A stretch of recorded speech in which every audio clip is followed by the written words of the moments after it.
Hello दोस्तों, आप सभी का बहुत बहुत स्वागत है आपके अपने YouTube channel study non stop पर। तो कैसे हैं आप सभी लोग? उम्मीद करता हूं आप सभी लोग बहुत अच्छे होंगे।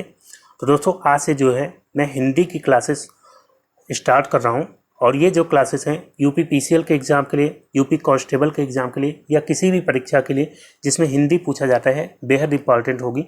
सारे चैप्टर्स जो हिंदी के एग्ज़ाम में पूछे जाते हैं वो सभी चैप्टर्स मैं यहाँ पर कराऊँगा और सभी चैप्टर्स का PDF आपको उसी दिन मिल जाएगा हमारे टेलीग्राम चैनल में। तो अगर अभी तक आपने टेलीग्राम चैनल नहीं ज्वाइन किया है हमारा, तो वीडियो के डिस्क्रिप्शन में आपको हमारे टेलीग्राम चैनल का लिंक मिल जाएगा, जहां से आप टेलीग्राम चैनल हमारा ज्वाइन कर सकते हैं, या फिर कमेंट में जो है मैं लिंक जो है पिन कर दूंगा, वहां से भी आप ज्वाइन कर सकते हैं। तो दोस्तों जो है आज शुरुआत करते हैं। पहला चैप्टर है आज हमारा वर्णमाला। तो दोस्तों हिंदी वर्णमाला की बात करते हैं। तो वर्णमाला में आप देखेंगे दो शब्दों से मिलकर के बना है, वर्ण और माला। वर्ण और माला। तो माला का मतलब क्या होता है? समूह, और वर्ण का मतलब होता है अक्षर। तो अक्षरों का समूह, अक्षरों का समूह ही क्या कहलाता है? वर्णमाला। या फिर यहाँ पे अक्षरों का व्यवस्थित समूह कहना ज़्यादा बेहतर होगा, क्योंकि जो माला होती है, मान लीजिए मोती की माला है, उसमें कई रंग के मोती हैं, तो उनको आप बेतरतीब तरीके से अगर आप अरेंज कर देंगे तो वो माला अच्छी नहीं लगेगी। लेकिन अगर उनको व्यवस्थित तरीके से अरेंज किया जाता है तो वही माला अच्छी लगती है। तो हिंदी जो भाषा है इसमें भी वर्णमाला बहुत ही व्यवस्थित तरीके से अरेंज की गई है। जैसे कि अगर आप जो वर्ग हैं, का, चा, टा, ता, पा, ये जो वर्ग हैं अक्षरों के, तो इसमें आप देखेंगे जो अक्षर हैं इनका बोलने का, उच्चारण करने का एक तरीका है, एक विशेष तरीका है। तो बहुत ही व्यवस्थित तरीके से हिंदी वर्णमाला बनाई गई है। तो इसीलिए जो है क्या कहेंगे? अक्षरों का व्यवस्थित समूह। अब आगे अगर बात करते हैं वर्ण और ध्वनि। वर्ण और ध्वनि में अंतर क्या होता है? तो वर्ण क्या होता है? भाषा की सबसे छोटी लिखित इकाई। जब हम लिखते हैं, जैसे भाषा में जो सबसे छोटी लिखित इकाई होती है, जैसे मैंने लिखा का, खा, गा या छोटा आ, ऐसे मैंने लिख दिया, तो ये जो है सबसे छोटी लिखित इकाई है भाषा की। ठीक है, तो इसको क्या कहेंगे? वर्ण कहेंगे। लेकिन जब हम बोलते हैं, जब मौखिक रूप से बोलेंगे, यही चीज़ मैंने का, अगर मैंने ऐसे बोला, खा मैंने बोला, तो ये जो अक्षर मैंने बोला ये हवा में समा गए। ठीक है, तो ये ध्वनियाँ होती हैं, ठीक है, जो कि हवा में समा जाती हैं। उसको हम कॉपी पे या कहीं पे उतारते नहीं हैं, ठीक है, वो हमको दिखते नहीं, केवल सुनाई देते हैं। तो वो क्या कहलाते हैं? ध्वनियाँ कहलाती हैं। तो भाषा की सबसे छोटी मौखिक इकाई जो हम बोलते हैं उसको ध्वनि कहते हैं, और जो हम लिखते हैं वो क्या कहलाती है? लिखित इकाई भाषा की, उसको कहते हैं वर्ण। ठीक है, अगर हम बात करें हिंदी वर्णमाला में वर्णों की संख्या कितनी है, तो वर्णों की संख्या कितनी है? 52। 52 वर्ण है हिंदी वर्णमाला में, जिसमें से स्वर की बात करें तो स्वर जो है 11 हैं, और व्यंजन जो है 52 में से 11 माइनस कर देंगे तो जितने बचे, कितने बचेंगे? तो यहाँ पे 41 बचेंगे। 41 जो है क्या हो जाएंगे? व्यंजन हो जाएंगे। ठीक है, और इसमें व्यंजन किस तरह से हैं? तो स्पर्श व्यंजन। स्पर्श व्यंजन जो है 25 है। इसमें जो है का, चा, टा, ता, पा, ये 5 वर्ग हैं, और हर वर्ग में 5-5 अक्षर हैं। ठीक है, तो इस तरह से 25 जो है व्यंजन हो जाते हैं, जो कि स्पर्श व्यंजन कहलाते हैं। आगे बात करेंगे संयुक्त व्यंजन की। संयुक्त व्यंजन क्या होते हैं? तो संयुक्त व्यंजन, तो दोस्तों ये जो पार्ट है, ये वीडियो, इस पार्ट में हम जो है केवल स्वरों की बात करेंगे।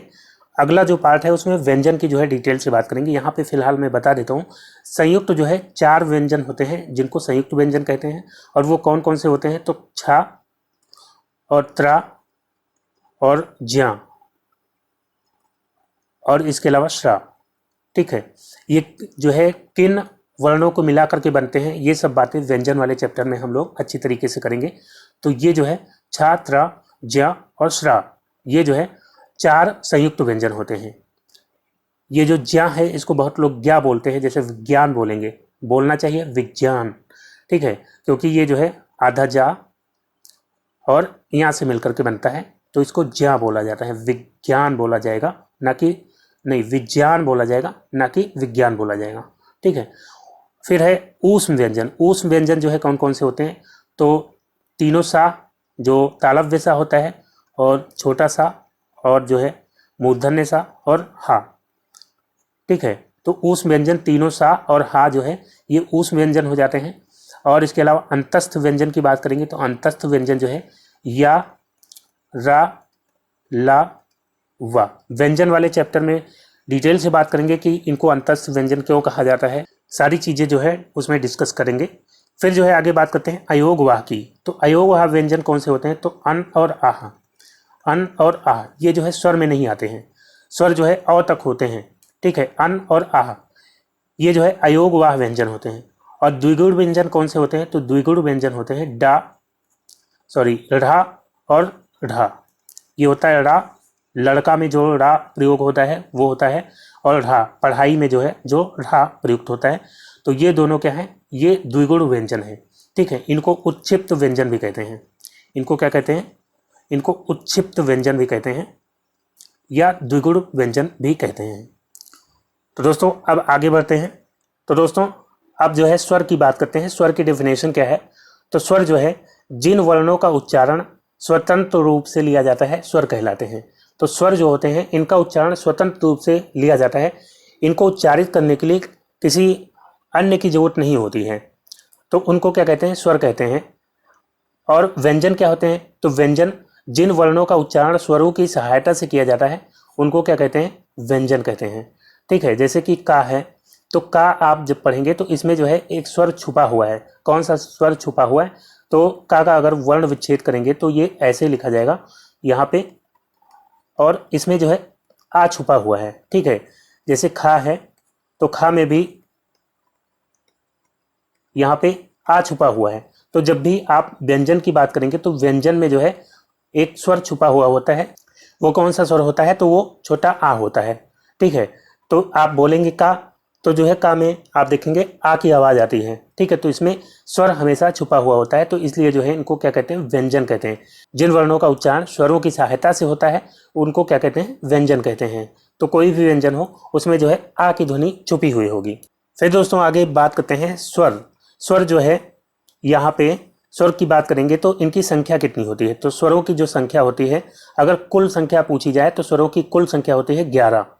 ये स्वर कौन कौन से हैं? तो छोटा आ, बड़ा आ, छोटी ई, बड़ी ई, छोटा ऊ, बड़ा ऊ, री, ए, ऐ, ओ, औ।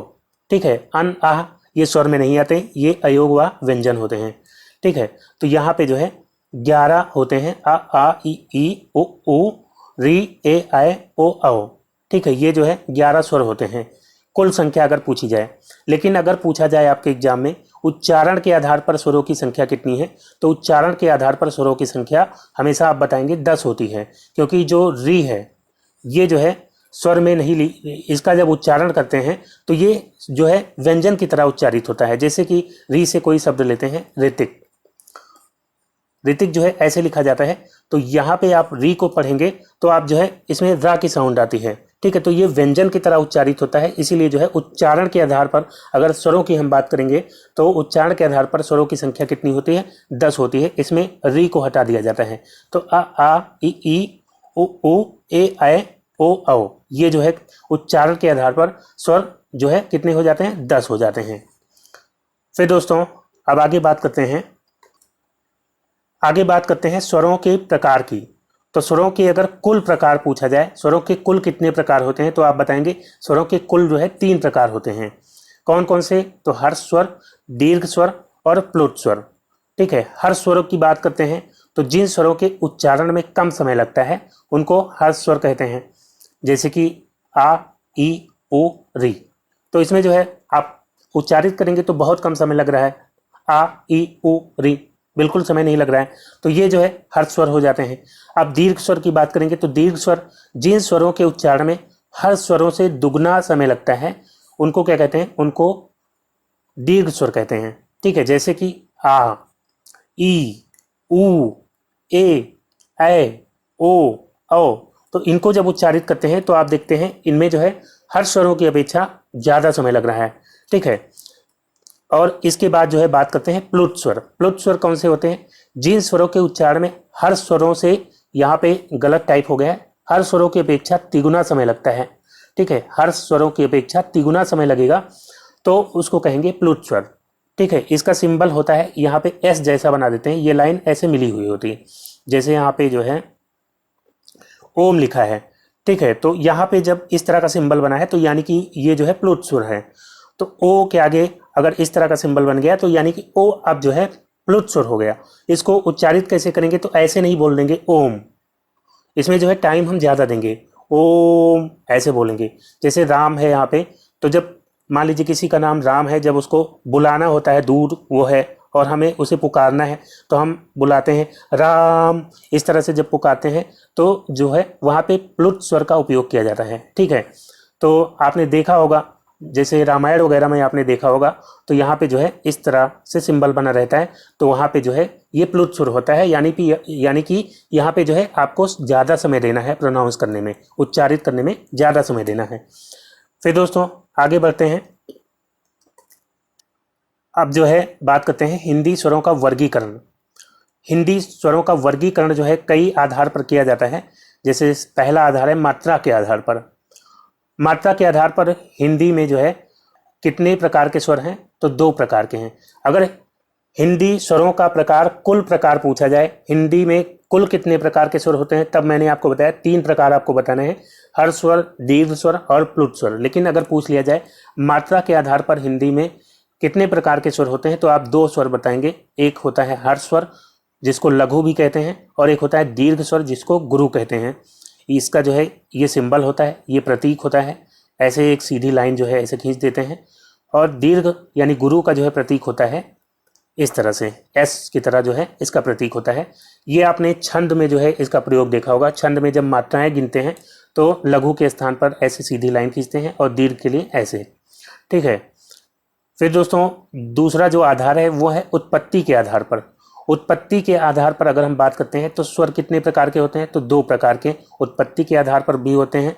एक होते हैं मूल स्वर, तो मूल स्वर जिन स्वरों का निर्माण एक ही खंड से हुआ है उनको कहते हैं मूल स्वर।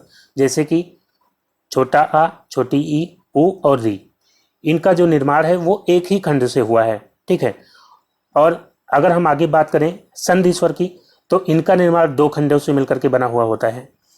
तो इसमें भी 2 प्रकार होते हैं। एक प्रकार होता है सजातीय स्वर, जिसकी बात हम यहाँ करेंगे, और आगे जो है अगले पेज में विजातीय स्वर जो है दूसरा प्रकार होता है। दूसरा प्रकार होता है विजातीय स्वर, तो उसकी बात जो है अगले पेज में अभी करने वाले हैं। ठीक है, तो सजातीय स्वर की बात करते हैं, तो सजातीय स्वर जो है कितने होते हैं, तो 3 होते हैं। और सजातीय स्वरों को जो है इन्हें मूल दीर्घ स्वर भी कहते हैं। ठीक है, मूल दीर्घ स्वर भी कहते हैं इनको, सजातीय स्वरों को। तो ये कौन कौन से हैं, तो सजातीय स्वर जो है एक तो होता है बड़ा आ और बड़ी ई और बड़ा ओ। तो ये जो है किन से मिलकर के बने होते हैं, तो ये मूल स्वरों से मिलकर के बने होते हैं। मूल स्वर मैंने आपको बताया केवल 4 हैं। एक है जो है छोटा आ और छोटी ई, छोटा ओ और री। ठीक है, और यहाँ पे सजातीय स्वर की बात करते हैं, जो कि संधि स्वर का जो है एक पार्ट है। सजातीय और विजातीय 2 पार्ट होते हैं। तो जो बड़ा आ है वो किससे मिलकर के बना होता है, छोटा आ और छोटा आ से। आ और आ से मिलकर के क्या बनता है, बड़ा आ, जिसको आ प्रोनाउंस करते हैं। और बड़ी ई जिसको ई प्रोनाउंस करते हैं, वो जो है छोटी ई और छोटी ई से मिलकर के बना होता है। तो इसमें आप देखेंगे सजातीय इसको क्यों कहते हैं, क्योंकि यहाँ पे दोनों खंड जो है एक ही जाति के हैं, उसमें अलग अलग नहीं है। यहाँ पे भी छोटा आ है, यहाँ पे भी छोटा आ है, तो इसलिए जो है ये सजातीय है, क्योंकि दोनों खंड जो है एक ही जाति के हैं। यहाँ पे भी आप देखेंगे छोटी ई और छोटी ई दोनों एक ही जाति के जो है वर्ण है, तो इनसे मिलकर के बना बड़ी ई। और बड़ा ऊ जिसको ऊ प्रोनाउंस करते हैं, और ये जो है 2 छोटा ऊ से मिलकर के बना होता है। तो यहाँ पे भी दोनों जो है एक ही जाति के हैं और इनसे मिलकर के बना ऊ। ठीक है, फिर दोस्तों आगे बात करेंगे विजातीय स्वर कौन से होते हैं। तो विजातीय स्वर, तो ये भी जो है कितने होते हैं, 4 होते हैं। एक होता है ए की बात करेंगे, तो यहाँ पे जो है छोटा आ और छोटी ई से मिलकर के बना होता है। तो यहाँ पे आप देखेंगे विजातीय इनको क्यों कहा जाता है, क्योंकि दोनों खंड इसके जो है अलग अलग प्रजाति के हैं। एक छोटा आ है और एक छोटी ई है, तो 2 अलग जाति के हैं दोनों, और उनसे मिलकर के बना है ये जो है। तो ये जो है संधि स्वर हो जाएगा, और संधि स्वर में कैसा हो जाएगा, विजातीय स्वर हो जाएगा। ठीक है, अय की बात करते हैं, तो अय जो है आ और ए से मिलकर के बना है, आ और ए से। तो यहाँ पे भी आप देखेंगे 2 अलग अलग जाति के स्वर हैं। ओ बनता है छोटा आ और छोटा ऊ से। ठीक है, आ और ऊ से मिलकर के बनता है ओ, और अ जो होता है वो आ और ओ से मिलकर के, आ ओ मिलकर के क्या बनता है, ओ। ठीक है, तो यहाँ पे जो है ये विजातीय स्वर हो जाते हैं 4। ठीक है, यहाँ पे आप देखेंगे तो शुरुआत में सब में जो है छोटा आ है।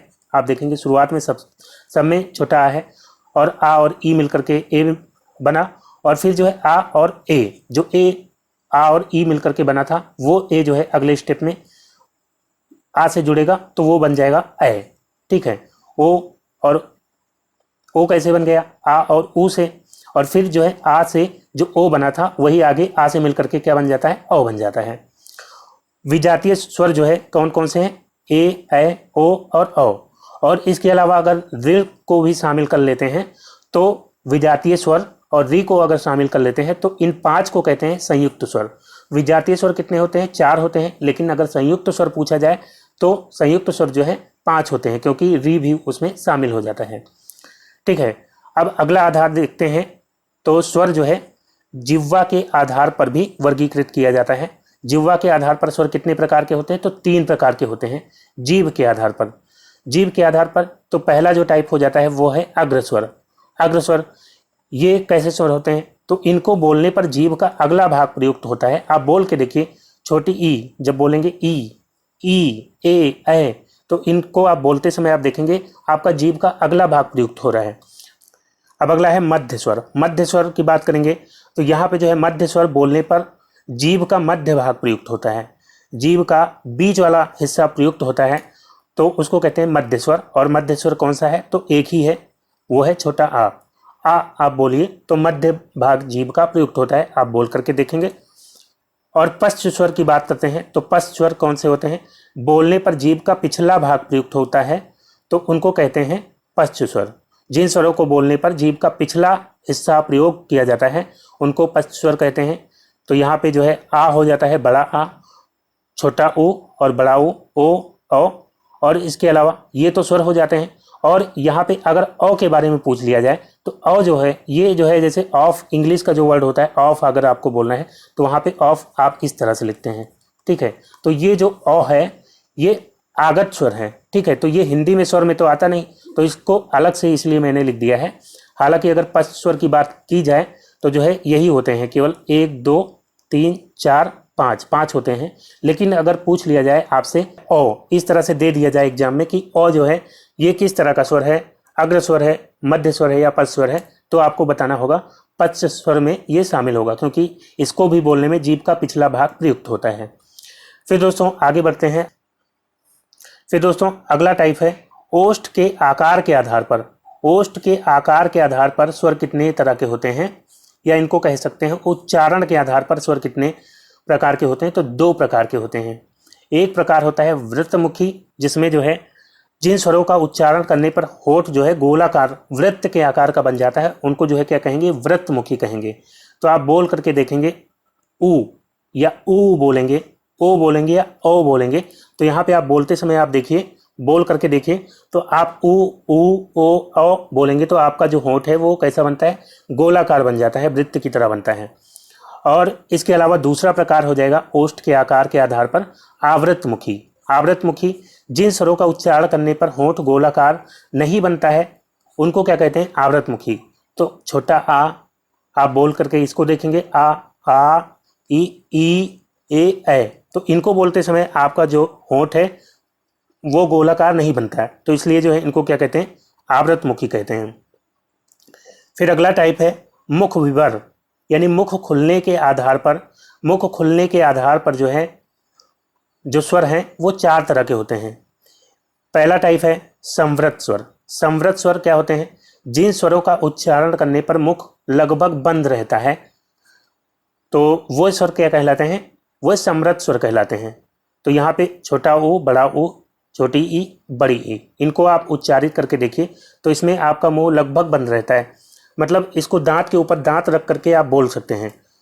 ऊ, बड़ा ऊ, तो बड़ा ऊ को बोलेंगे ऊ, ई, तो यहाँ पे आप बोलते समय देखेंगे आप जो आपका मुंह बिल्कुल बंद सा रह रहा है, हल्का सा ऐसे होंठ जरा सा खुलता है, दांत पर दांत रखा ही रहेगा, तब भी आप आराम से बोल लेंगे।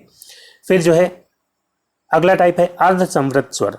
अर्धसंवृत स्वर ये कौन से स्वर होते हैं, तो जिन स्वरों का उच्चारण करने पर मुख संवृत की अपेक्षा थोड़ा खुला होता है। ठीक है, संवृत में लगभग बंद सा रहता है, दांत पे दांत रख करके आप बोल सकते हैं, लेकिन जो अर्धसंवृत स्वर होते हैं इसमें जो है इनका उच्चारण करने पर संवृत की अपेक्षा थोड़ा खुला रहता है, बहुत इसमें भी नहीं खुला रहता है, संवृत की अपेक्षा थोड़ा खुला रहता है। ठीक है, तो इसको या तो अर्ध समृत लगा है तो आप समझ जाएंगे आधा खुला रहता है, ठीक है।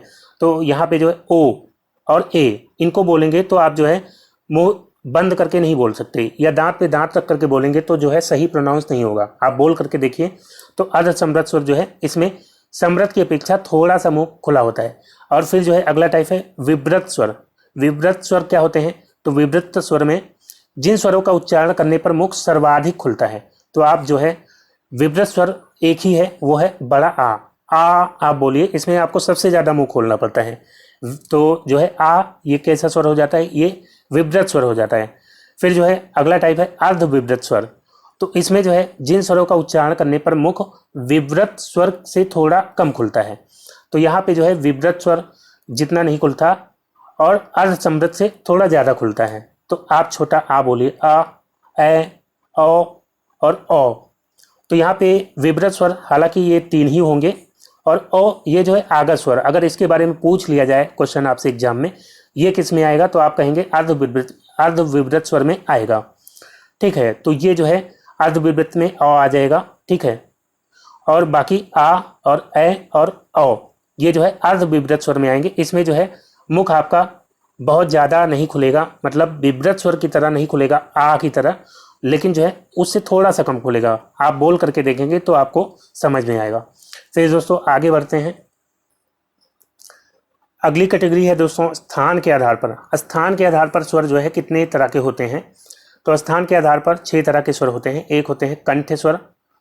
तो कंठ स्वर कौन से होते हैं? तो इसमें जो हमारी जीभ है उसका जो पिछला हिस्सा है वो कंठ को टच करता है, तब ये ध्वनि निकलती है, ठीक है। तो कंठ स्वर में आपका आ जाता है छोटा आ और बड़ा आ। तो यहाँ पे आप डायग्राम में देखेंगे तो कंठ हमारा कहाँ पे होता है? तो कंठ आपका यहाँ पे होता है, ठीक है। ये कंठ है, कंठ यानी गला। तो जो हमारी जीभ है उसका पिछला हिस्सा गले को छू रहा होता है, उस तब जो है ध्वनि निकलती है, तो उसको कंठ ध्वनि कहते हैं। तो उसमें स्वर भी आते हैं, व्यंजन भी आते हैं। तो यहाँ पे फिलहाल हम स्वरों की बात करेंगे। तो छोटा आ और बड़ा आ।